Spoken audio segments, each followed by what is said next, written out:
Welcome to the Daily Horror Habit Podcast. I'm your host, Jay Krieger, bringing you daily reviews of current and classic horror movies for your twisted pleasure.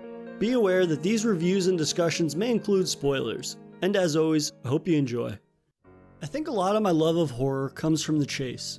No, not the physical act of being chased by a killer or monster, but of chasing that next film with a memorable shock or scare. Over the years, we've seen plenty of films that have earned their scares, but we've also seen countless that try far too hard to be shocking while not delivering on their other aspects. Any film that's foundation is solely to push the envelope of what you can show on screen ultimately feels pretty disingenuous.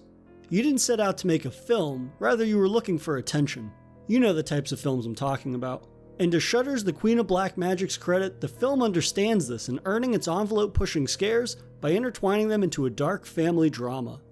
Written by Joko Anwar and directed by Kimo Stamble, The Queen of Black Magic, which premieres on Shudder on January 28th, leaves nothing on the table in terms of fraying audience nerves and turning stomachs with its mean-spirited and extreme bodily harm. This remake of the 1981 Indonesian horror film of the same name is a classic instance of sins of the past catching up to the sinners in their present.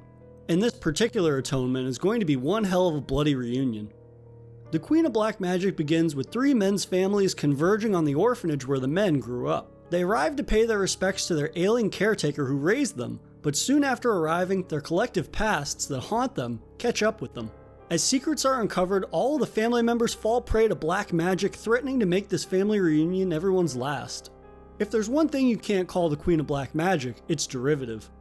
The ways in which Anwar and Stamble bring this grotesque vision of revenge to life is as sickening as it is wholly original. The creative ways in which the mysterious force within the orphanage enacts revenge leaves nothing on the table in terms of the torment that is doled out to the family in its blend of body and bug horror. While the initial 30 minutes are a tad slow in getting to where the film's narrative is clearly heading, the remainder of the film is spent ratcheting up each act of violence, each one more increasingly depraved than the last. In an early scene, the orphanage bus that was supposed to have arrived back from a field trip hours ago is found abandoned in a field. But upon inspecting it, we see that all the orphans have been killed, their eyes gouged out, as centipedes crawl from their sockets. And just in case you were worried, there's plenty more centipede cameos coming. This moment is shocking as this is the film's first big scare, which shows the creative duos are wholly unconcerned with scaring off less hardcore horror fans. Which I have to admire. Their commitment to pushing the envelope, not dead orphans. That'd be kinda weird. And this is a pivotal moment in the film because often films that just set out to be shocking often put all their eggs into their first big scares basket and are rarely able to outdo it during the course of the rest of the film. But for The Queen of Black Magic, a bus full of dead kids is just a disturbing warm-up. It serves a purpose in addition to being shocking as it allows us to realize that no character is off limits. Hell, if kids are fair game, everyone is, and that makes its narrative far more unnerving than it should be. And now for a brief intermission. If you've been enjoying this episode of Daily Horror Habit, please take a moment to subscribe to the show on your preferred streaming platform or leave us a review on iTunes. And thank you for your continued support, and I hope you enjoy the remainder of today's horrifying episode. Mostly because the film's plot beats don't necessarily stray far from the beaten path of uncovering a dark past narrative, but this heightened tension is clearly a strength of its scares. Anwar and Stamble smartly begin to target specific characters with their penchant for unrelenting brutality, lending psychological aspects to scares occurring in the back half of the film. For instance, Lena suffers from body dysmorphia, so naturally the Queen of Black Magic uses her influence to make Lena begin to carve pieces off of herself with a fruit knife. Meanwhile, Eva, a hypochondriac, has centipedes crawl down her throat and writhe incessantly underneath her skin, which she rips to pieces in an attempt to free them. Anyone with a fear of centipedes may not make it that far into The Queen of Black Magic. These are not only two extremely disturbing body horror moments, but speak to how the scares evolve the deeper we delve into uncovering the secrets of the orphanage. I highlight the film's frankly phenomenal scares and intense skin-crawling body horror moments because it overshadows the film's familiar narrative and characters.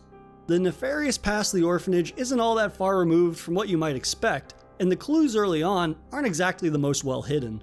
Predictable, but serviceable in terms of allowing the scares to shine. The same can also be said for its large cast, as no one performance in particular stood out to me, but then again, no one was an outlier either. They're serviceable as lambs for the Black Queen's torment, but ultimately not leaving a very strong impression.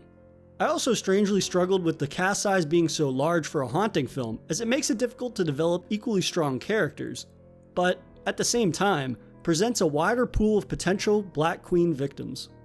I would much rather prefer a perfectly serviceable narrative and cast who don't make or break the film over the alternative. So as long as they are in service of pursuing the stronger elements of the film, I'm okay with it. But what ultimately elevates the Queen of Black magic from a simple string of scares is the ever-looming sense of dread and death that lingers throughout the halls of the orphanage. Cinematographer Patrick Toshtian frames the orphanage as a cemetery of repressed memories, the anger of a long-forgotten act still lingering.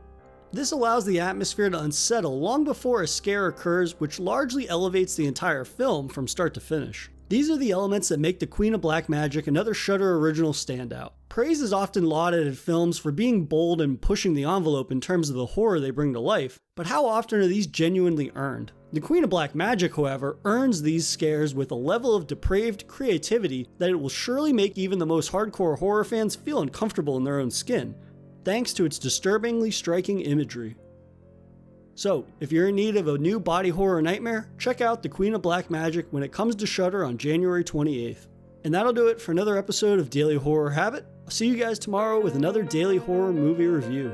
If you enjoyed this episode, please subscribe to Daily Horror Habit on your preferred streaming service and follow the show on Instagram at Daily Horror Habit and on Twitter at Daily Horror Pod for episode updates. Thanks again for listening, and I'll see you guys next time.